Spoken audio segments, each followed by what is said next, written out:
Imagine करो एक गरीब लड़का एक छोटे से गांव में जो हर दिन 17 घंटे खेतों में काम करता है केवल एक वक्त के खाने के लिए। अब इमेजिन करो कि इसी लड़के ने आगे चल के 1 लाख करोड़ की कार कंपनी बना दी। ये कहानी है Hyundai के फाउंडर चंग जू यंग की।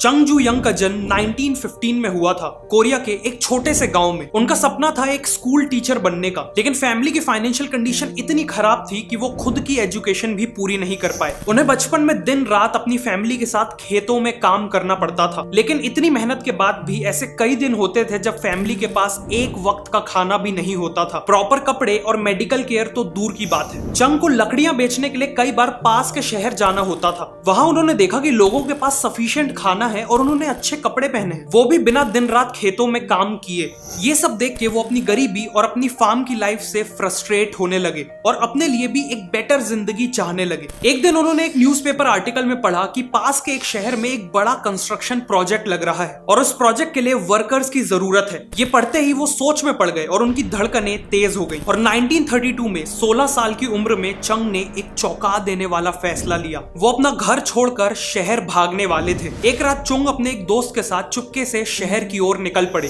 करीब 160 किलोमीटर चलने के बाद वो कोवॉन शहर पहुंचे और वहां कंस्ट्रक्शन लेबरर का काम ले लिया। काम काफी मुश्किल था और कमाई काफी कम, लेकिन चुंग काफी खुश थे क्योंकि वो लाइफ में पहली बार इंडिपेंडेंटली कमा पा रहे थे। करीब 2 महीने तक ये सिलसिला चला, जिसके बाद वो पकड़े गए। चुंग के फादर ने उन्हें ढूंढ लिया और उन्हें वापस गांव आकर फार्मिंग में लगना पड़ा। उनके लौटने से फैमिली तो काफी खुश थी, लेकिन चुंग खुश नहीं थे। इन 2 महीनों के काम ने चुंग के अंदर कंस्ट्रक्शन और सिविल इंजीनियरिंग का पैशन जगा दिया था। ऑल्सो वो जानते थे कि खेतों में काम करके वो कभी भी गरीबी से बाहर नहीं निकल पाएंगे और इसीलिए वो 2 बार और भागने की कोशिश करते हैं, लेकिन दोनों ही बार उनके फादर उन्हें कुछ ही दिनों में ढूंढ लेते हैं। फाइनली 1934 में 18 की एज में वो अपना 4th एस्केप अटेम्प्ट करते हैं और इस बार उन्हें कोई नहीं रोकता। वो सोल पहुंचते हैं जो आज के दिन साउथ कोरिया का कैपिटल है। वहां उन्हें जो भी काम मिला उन्होंने वो किया। सबसे पहले एक कंस्ट्रक्शन लेबरर, फिर फैक्ट्री वर्कर और फिर फाइनली उन्हें बोक्योंग राइस स्टोर में एक डिलीवरी बॉय की जॉब मिली। कस्टमर्स और शॉप ओनर्स उनके काम से इतना इंप्रेस थे कि 6 महीने के अंदर ही उन्हें डिलीवरी बॉय से स्टोर के मैनेजमेंट संभालने की जिम्मेदारी मिल गई। इसके बाद चंग ने काफी मेहनत की और अपने बलबूते ही शॉप को ग्रो किया।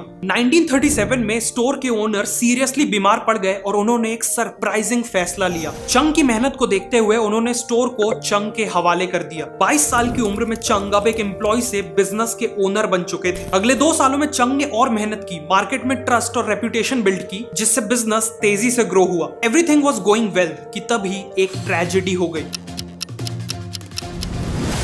वर्ल्ड वॉर 2 का टाइम था और उस समय कोरिया में जापान का रूल था। जापानीज चाहते थे कि उनकी मिलिट्री को वॉर के समय सफिशिएंट राइस सप्लाई मिलती रहे, जिसके चलते उन्होंने सभी राइस शॉप्स की ओनरशिप ले ली। चंग से भी उनकी राइस शॉप छीन ली गई और सालों की मेहनत से बनाया हुआ बिजनेस एक ही झटके में खत्म हो गया। चंग काफी दुखी थे, लेकिन उन्होंने हार नहीं मानी।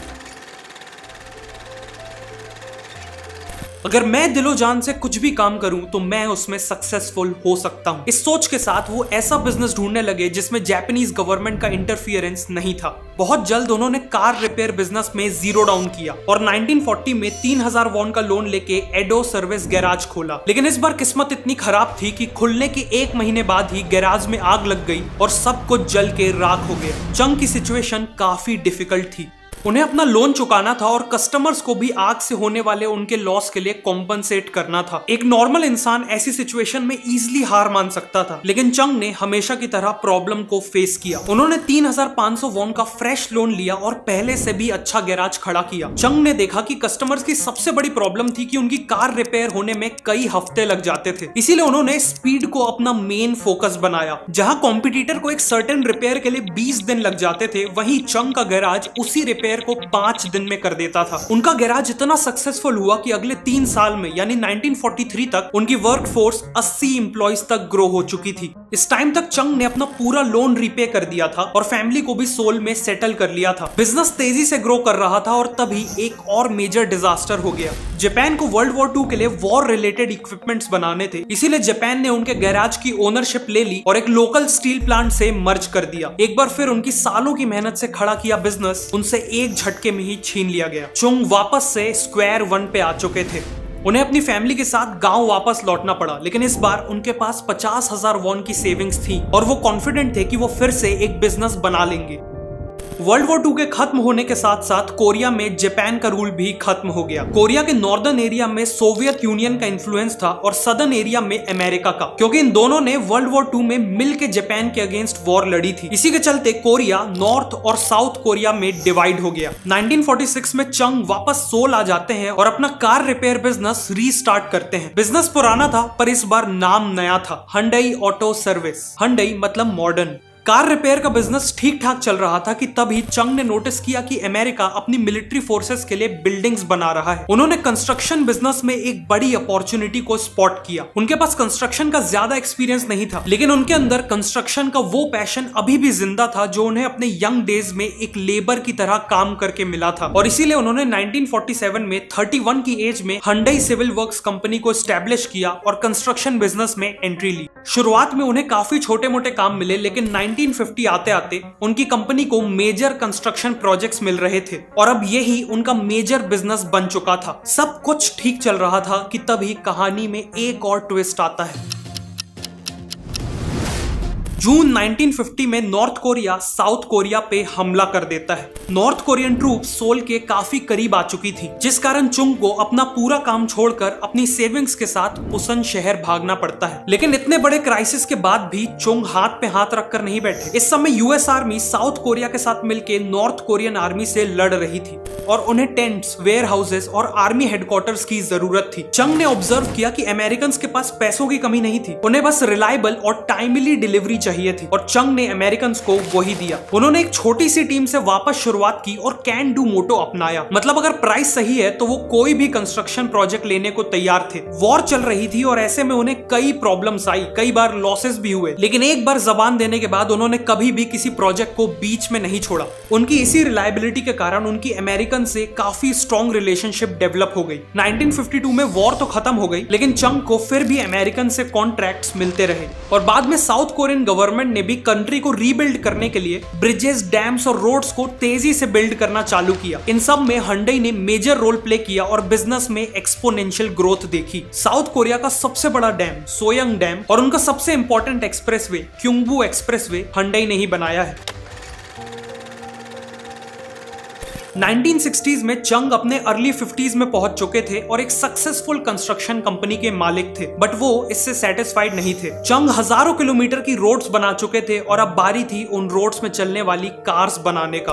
1967 में चंग ने एस्टेब्लिश की हंडई मोटर कंपनी और 1968 में फोर्ड के साथ एक डील की जिसमें वो फोर्ड की कोर्टिना कार्स को असेंबल करने वाले थे। 2 साल तक ये जॉइंट वेंचर सक्सेसफुली चला, जिसके बाद दोनों कंपनीज के बीच में कॉन्फ्लिक्ट्स डेवलप होने लगे। फोर्ड नहीं चाहता था कि हंडई अपनी खुद की कार बनाए और इसीलिए 1973 में चंग ने ये पार्टनरशिप खत्म कर दी और इमीडिएटली नए पार्टनर्स ढूंढने लगे। उन्होंने मैन्युफैक्चरिंग की टेक्नोलॉजी के लिए जनरल मोटर्स और फोक्सवैगन जैसी कंपनी से डील करने की कोशिश की, लेकिन सब ने मना कर दिया। फाइनली उसी साल उन्होंने जापान की मित्सुबिशी मोटर्स से एग्रीमेंट किया। मित्सुबिशी हंडई को कार्स बनाने की टेक्नोलॉजी देने के लिए तैयार हो गया था। बेस्ट पार्ट वाज कि इस डील में हंडई अपनी ब्रांडिंग और अपने दिए नाम के साथ कार बेच सकता था। उसी दौरान साउथ कोरियन गवर्नमेंट ने भी ऑटोमोबाइल कंपनीज के लिए एक आदेश निकाला कि उन्हें एक सिटीजन्स कार बनानी है, एक ऐसी कार जो अफोर्डेबल और रिलायबल हो और उसमें केवल साउथ कोरिया में बने पार्ट्स ही यूज हो। 1976 में चंग ने एक नया प्लांट सेटअप किया और हंडई ने बनाई साउथ कोरिया की फर्स्ट एवर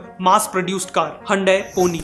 अपनी अफोर्डेबिलिटी के कारण ये कार साउथ कोरिया में इतनी सक्सेसफुल हुई कि देखते ही देखते हंडई ने 60% मार्केट शेयर कैप्चर कर लिया और वहां की सबसे बड़ी कार कंपनी बन गई। लेकिन एक कैच था, साउथ कोरिया का टोटल कार मार्केट केवल 30,000 कार्स का था, जो प्रॉफिटेबल होने के लिए सफिशिएंट नहीं था। Also Hyundai pony south Korea में जितनी बड़ी सक्सेस थी, ओवरसीज मार्केट में उतनी ही बड़ी फेलियर थी। कार की क्वालिटी अच्छी नहीं थी, गर्मी में पेंट उड़ जाता था और उसमें रेगुलरली मैकेनिकल इश्यूज आते थे और इन्हीं रीजन से हंडई मोटर कंपनी पिछले 7 साल से लॉसेस में चल रही थी। लोगों ने चंग से कहा कि उन्हें यह कंपनी जितनी जल्दी हो सके उतनी जल्दी बंद कर देनी चाहिए, लेकिन चंग के डिसीजन ने सबको शॉक कर दिया। कंपनी बंद करना तो दूर, वो एक नई कार फैक्ट्री बनाने वाले थे जिसमें हर साल 3 लाख कार्स प्रोड्यूस हो सके। कंपनी के मैनेजमेंट को यह डिसीजन समझ में ही नहीं आया। आखिर 30,000 कार्स के मार्केट में 3 लाख कार्स कौन खरीदेगा? बट चंग को इसका जवाब पता था। साउथ कोरियन इकोनॉमी तेजी से ग्रो हो रही थी और हर साल हजारों लोग पॉवर्टी से निकलकर इकोनॉमिकली एम्पावर हो रहे थे, जिसका मतलब था कि अगले कुछ सालों में कार्स की डिमांड तेजी से बढ़ने वाली थी। प्लस Hyundai की नई कार्स को स्पेसिफिकली फॉरेन कंट्रीज में एक्सपोर्ट करने के लिए बनाया जाने वाला था। 1980 में यह फैक्ट्री रेडी हुई और 1982 में Hyundai ने कई सारे इंप्रूवमेंट्स के साथ अपनी पोनी 2 कार लॉन्च की।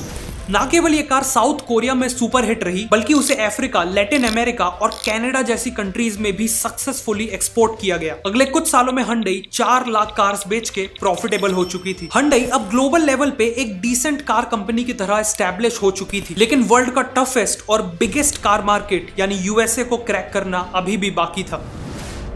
इंटरनेशनली एक डिसेंट कार कंपनी से एक मेजर कार कंपनी बनने के लिए यूएसए में सक्सेसफुल होना जरूरी था। Hyundai ने जब यूएस मार्केट को स्टडी किया तो देखा कि जापानीज ने कॉम्पैक्ट कार्स का सेगमेंट कैप्चर कर रखा है और यूएस कंपनीज का मिड और लार्ज साइज मार्केट में ऑलरेडी कट थ्रोट कंपटीशन है। इसीलिए Hyundai ने सब कॉम्पैक्ट मार्केट को टारगेट किया, जहां कंपटीशन वर्चुअली जीरो था।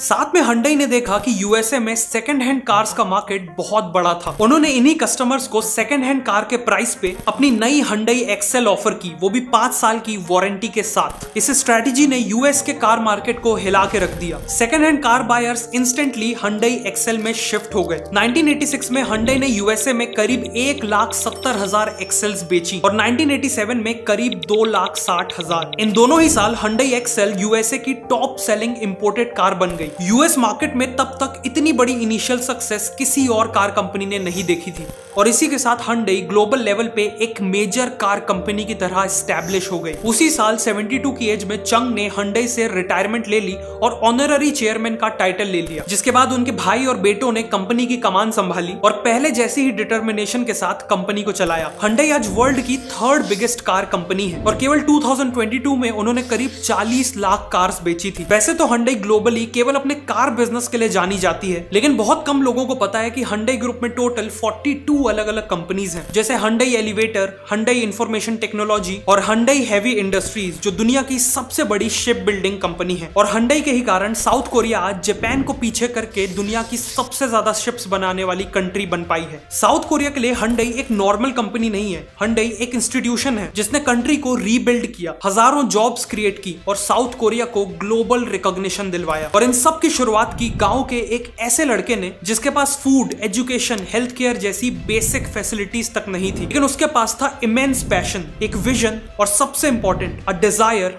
For better. अगर आप जानना चाहते हैं कि कैसे एक गलत स्विच प्रेस करने से पूरा प्लेन क्रैश हो गया तो इस वीडियो पे क्लिक करिए।